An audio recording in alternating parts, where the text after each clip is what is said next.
For those who hear, let them hear. For those who see, let them see.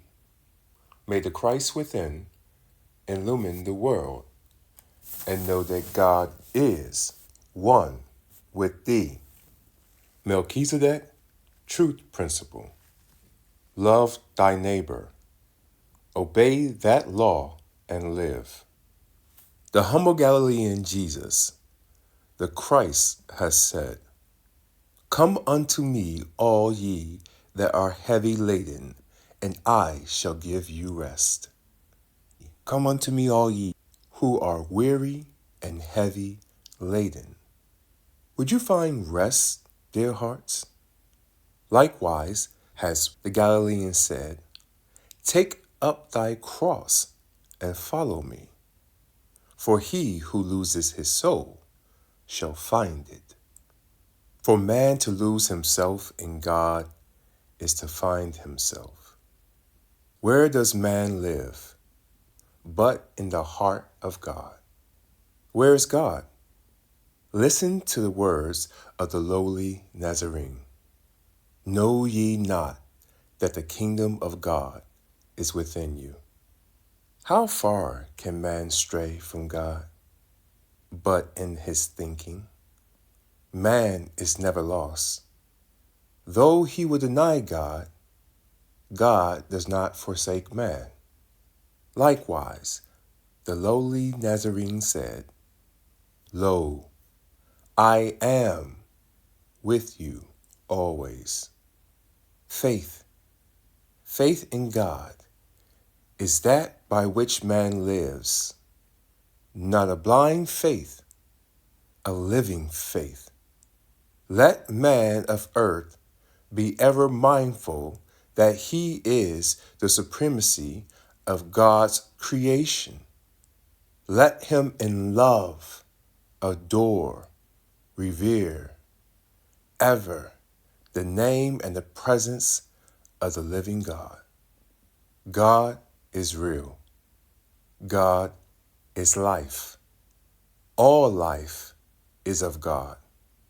Learn, therefore, beloved of earth, all that which expresses life is of God. Should there perchance be in your hand a cup which you will be asked to drink, and it be bitter, it is not of God. As you taste it, seek within the innermost depth of your heart's consciousness to find how you have filled the cup. Then remember the words of the Galilean. Come unto me, all ye who are weary and heavy laden, for I shall give you rest. For it was he who said to the Father, And if it be thy will, O Father, may this cup pass from me.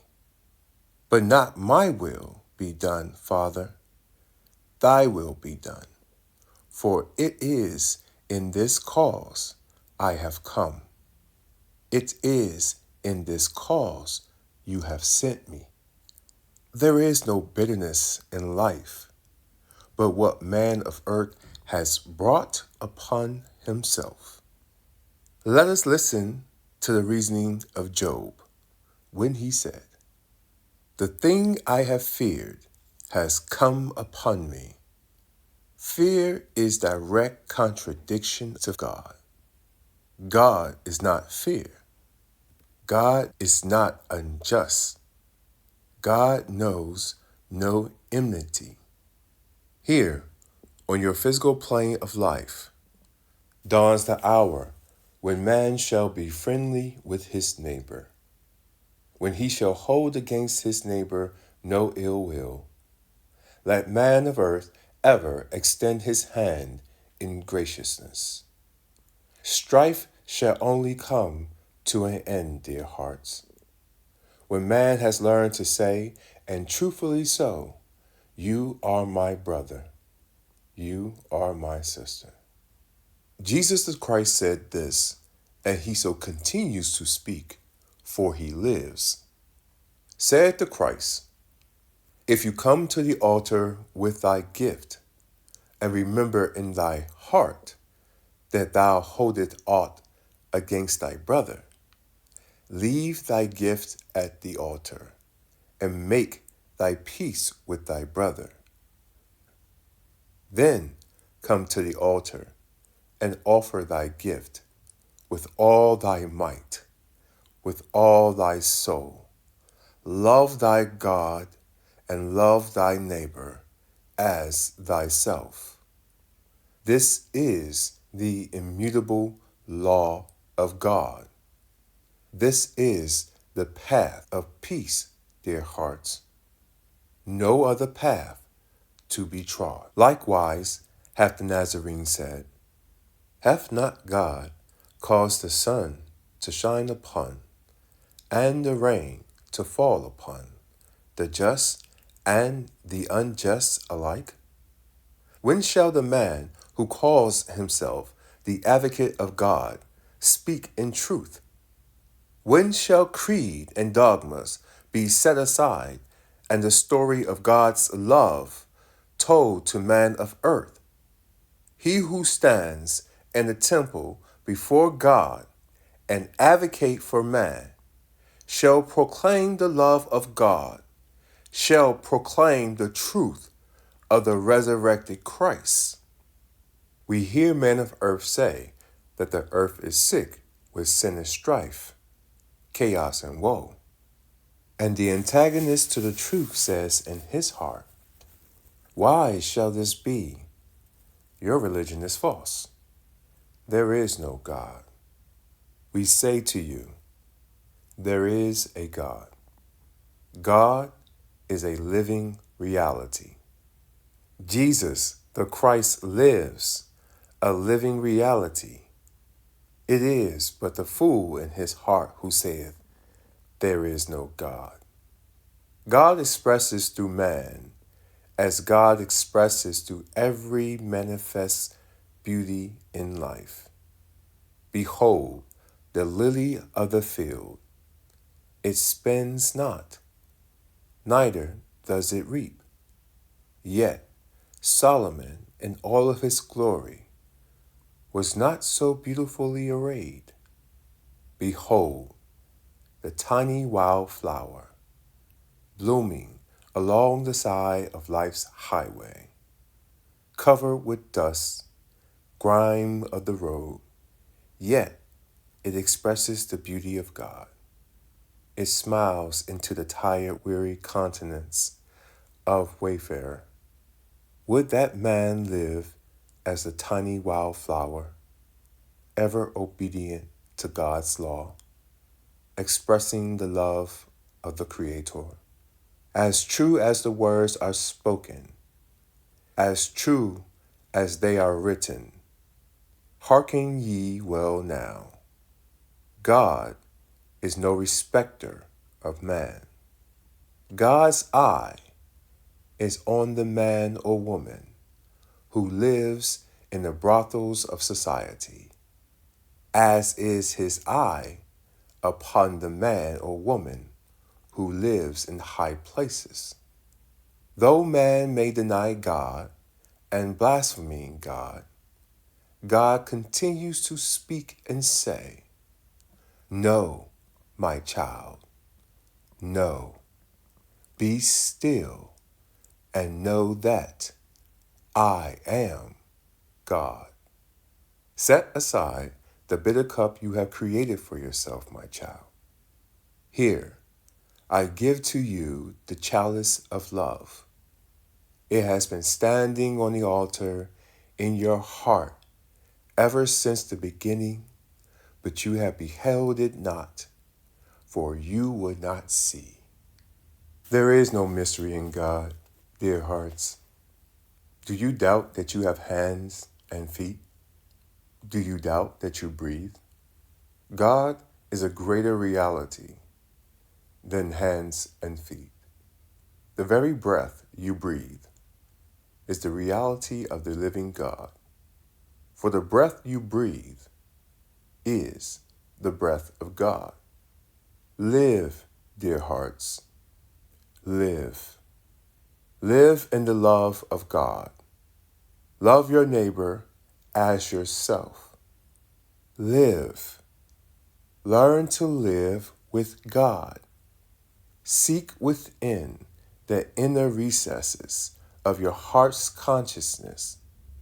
God is there. Listen in the silence. Listen, and you shall hear God speak. Behold beauty all about you, and you shall see God in manifestation.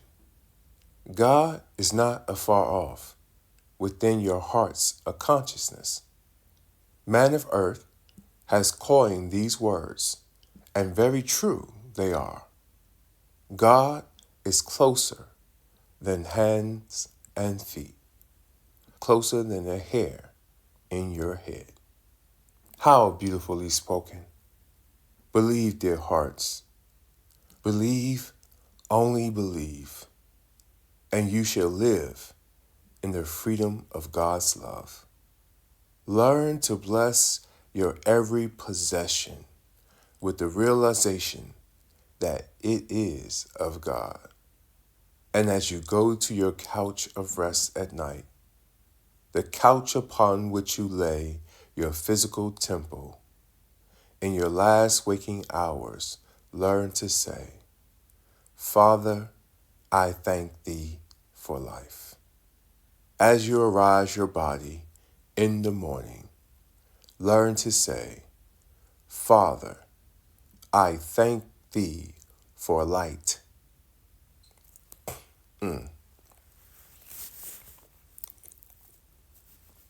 Is abundant.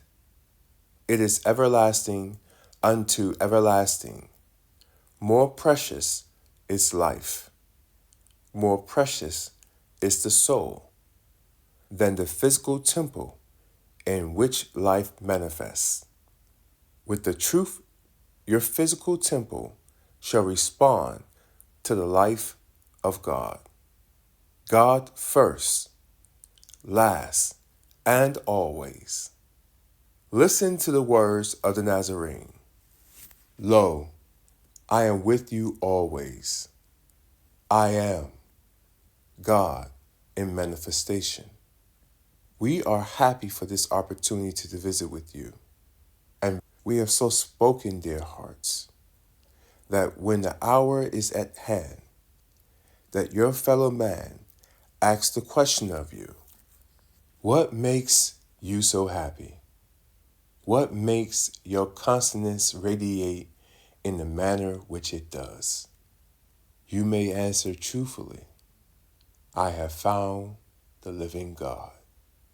Bless each one of you 1,000 times 10,000. Faith, dear hearts. All things are possible with God. Faith. Faith in God. Faith in God in yourself. Faith in God. Faith in yourself is faith in your fellow man. Go forth and live. No fear, no fear, no fear. Dear hearts, no fear, no fear. Good night.